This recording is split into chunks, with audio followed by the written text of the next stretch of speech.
تربت میں BYC cage کے کال پر rally بدعت چوک سے شروع ہو کر مختلف گلیوں سے گزرتے ہوئے دوبارہ مین چوک پر درناگاہ پہنچ گئی۔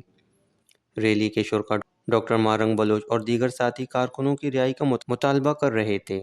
مظاہرین نے بتایا کہ بلوچ یکجہتی کمیٹی کے مرکزی آرگنائزر ڈاکٹر مارنگ بلوچ، بیبو بلوچ، بیبر بلوچ اور دیگر مرد و خواتین سیاسی کارکنوں کی گرفتاری اور کوئٹہ و اب میں پرامن مظاہرین پر تشدد، کریک ڈاؤن اور لاپتہ افراد کی عدم بازیابی کے خلاف احتجاج کر رہے ہیں، جس میں بڑی تعداد میں خواتین، مرد اور بچے شریک ہیں۔ شدید گرمی میں آئین و قانون کے تحت انصاف مانگ رہے ہیں۔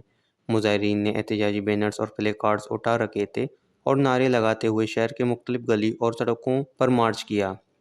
بعد ازاں ریلی دوبارہ درناگاہ پر پہنچ کر ایک جلسے میں تبدیل ہو گئی۔